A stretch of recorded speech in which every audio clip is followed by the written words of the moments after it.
સચિનમાં પર્યાવરણ સાથે ભક્તિ, ગણેશ વિસર્જનમાં અનોખો સંદેશ। પ્રજાપંખ સમાચારમાં આપનું સ્વાગત છે। ગત રોજ શહેરના અનેક પંડાલોમાં ભગવાન શ્રી ગણેશનું વિસર્જન પર્યાવરણલક્ષી રીતે કરવામાં આવ્યું।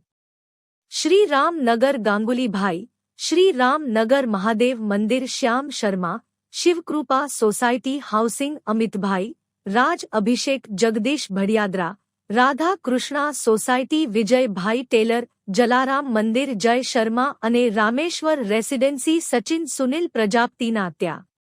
આ ઉપરાંત અનેક સ્થળોએ પંડાલમાં જ ગણેશજીને વિદાય અપાઈ।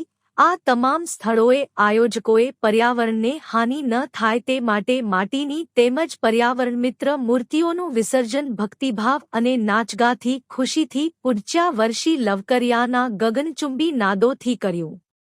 સાથે સાથે હરિયાળું ભવિષ્ય બનાવવા માટે વૃક્ષારોપણનો સંકલ્પ લેવાયો। આ પ્રસંગે મુખ્ય મહેમાનો તરીકે પીઆઈ શ્રી પીએન વાઘેલા, ગણેશોત્સવ સમિતિના ઉપપ્રમુખ મેહુલ પટેલ, આરસીસી ચેરમેન પ્રકાશ ભાવસાર, છઠ પૂજા સમિતિ પ્રમુખ ચંદ્ર કિશોરસિંહ સહિત અનેક અધિકારીઓ ઉપસ્થિત રહ્યા હતા।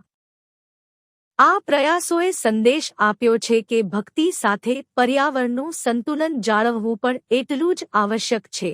બીજી રીતે કહીએ તો ગણેશોત્સવથી હરિતોત્સવ આયોજકોનો પર્યાવરણલક્ષી સંકલ્પ। ગણેશ વિસર્જન માત્ર ધાર્મિક પરંપરા જ નહીં, પરંતુ પ્રકૃતિ સાથેનું અતૂટ નાતું છે। આ વર્ષે શહેરના અનેક આયોજકોએ પર્યાવરણ મિત્ર ગણેશ મૂર્તિ સ્થાપી અને વિસર્જન બાદ વૃક્ષારોપણ કરીને હરિત સંદેશ આપ્યો।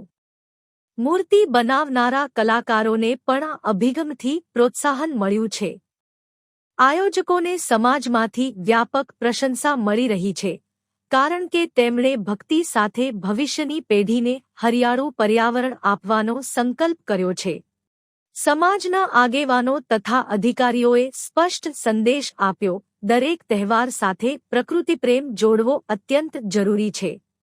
ગણેશોત્સવ હવે માત્ર ભક્તિ નથી, પરંતુ હરિતોત્સવ છે।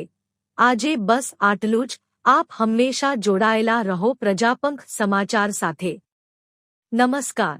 ખૂબ આનંદ થયો।